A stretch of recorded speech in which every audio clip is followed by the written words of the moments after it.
Welcome back to Martin's Vinyl. Welcome back YouTube. Welcome back Vinyl community. In this video, I've got 5 obscure albums you've got to check out.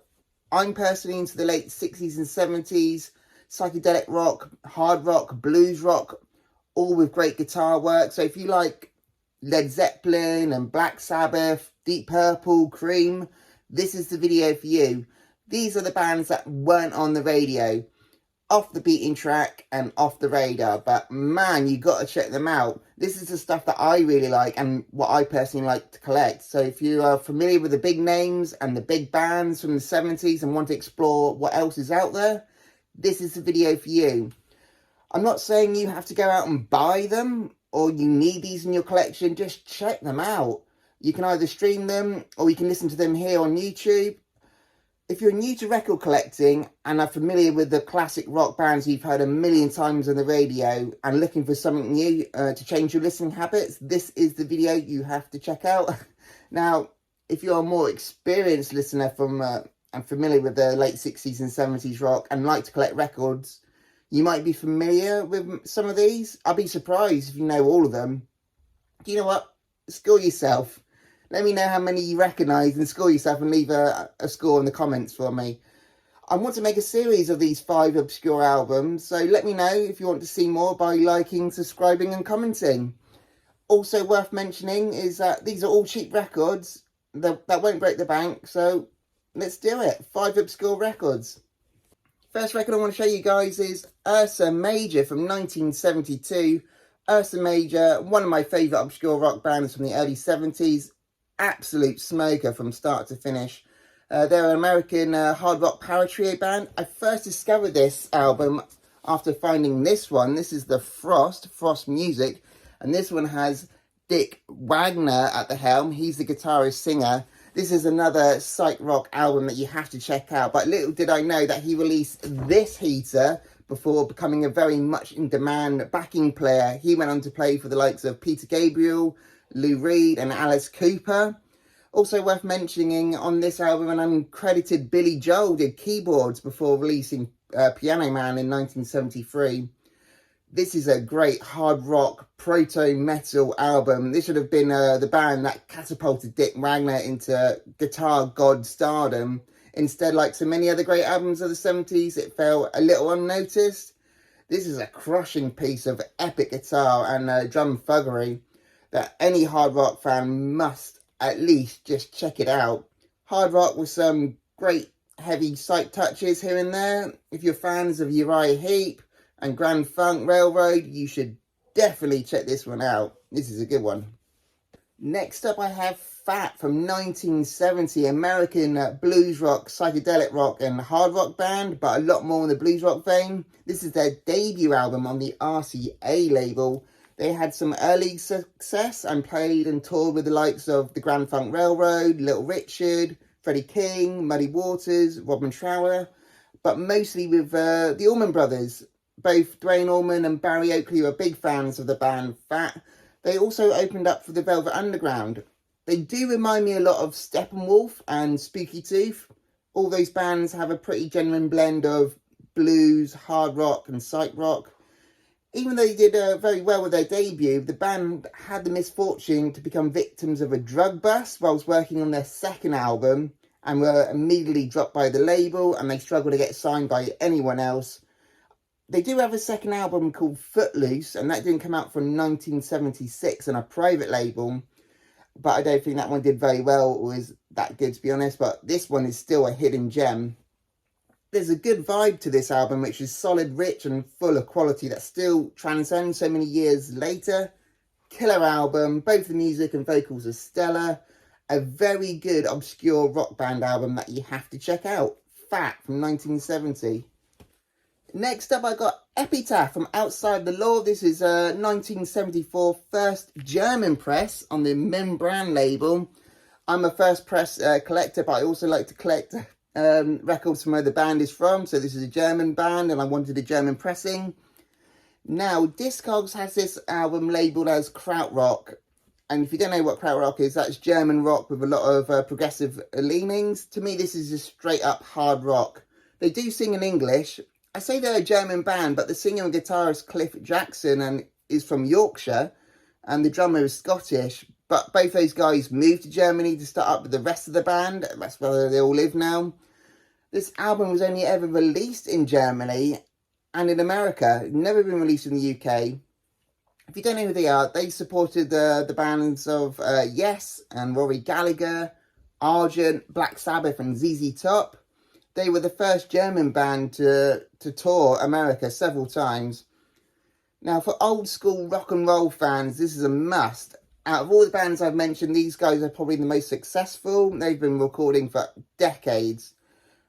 Off the rails stuff, this album. This is great. It's got great back and forth action between the two lead guitarists. Really incredible stuff. Hard rock, that borderlines heavy metal. I definitely hear some James Gang in there. Some early UFO.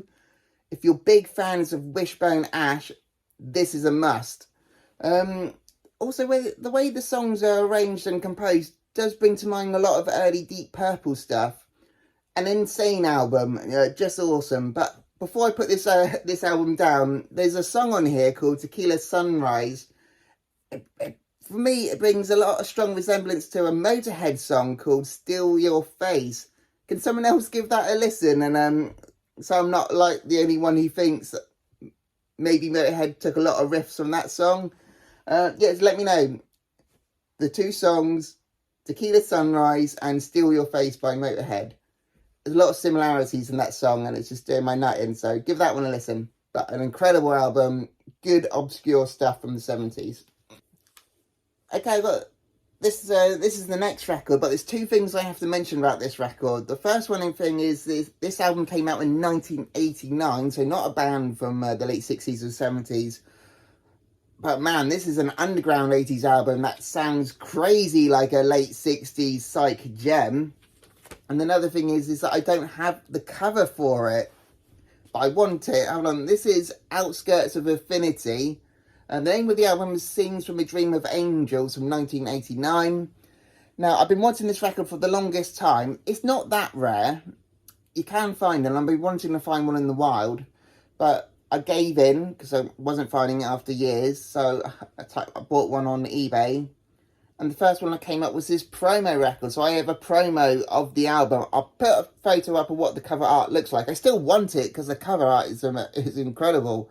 But this is a promo record. As you can see, Outskirts of Infinity, Scenes from a Dream of Angels from 1989. Now, they did release the album originally on a private independent label called Infinity Records. But they partnered up with Circuit Records to help promote and distribute the record. So I have a promo, but I still want an original first press. If you don't know who Outskirts of Infinity are, they're a British psychedelic trio that their sound is very much Hendrix and Cream, inspired lots of fuzzy guitar, flower power and acid blues. This is an epic, mind-blowing album. Barry Watts is another incredible guitar player. Their first album was a good start, The Lord of the Dark Skies, but this is their second effort. Easily blows that first album out of the water. It's in the space rock realm, but jazzy at times, bordering on fusion, all held together by Barry Watts' stellar guitar work. Unfortunately, Barry had his demons with addiction, and producers and the other members of the band struggled to get him into a recording studio. Like I said, this is an 80s underground gem, but man, it sounds like it came from the late 60s, 70s. Info about this band is very scarce, but one thing I can tell you for certainty that this is an epic acid psychedelic album that's worth checking out. Outskirts of Infinity from 1989. Alright, the last record I want to show you is Bedlam from 1973. Bedlam are a British hard rock band. This is the first UK press on the Colossus label. Now, this features Dave Ball on guitar. He was in the band Procol Harum. And on the drums is none other than Cozy Powell. Hugely underrated drummer. If you don't know who he is, he played with the likes of Jeff Beck and Whitesnake, Sabbath, Rainbow, just to name a few. The guy's played on just under 70 different albums. Many other rock drummers cite Cozy Powell as a huge major influence. Now, if you don't know who Bedlam are, they're a very short-lived group that only ever released this, but they did have some success with it. They did tour not only in the UK, but in America with Black Sabbath and Blue Oyster Cult. Bedlam are a very tight, aggressive act, loud distorted guitar, manic drumming, very good vocals. They could have gone on to bigger and better things had they stuck it out just a little bit longer, but Cozy Powell wanted to leave to form his own band called Hammer, so that was that. This is still really good hard rock with a lot of high energy. Very good band from the 70s with a legendary drummer.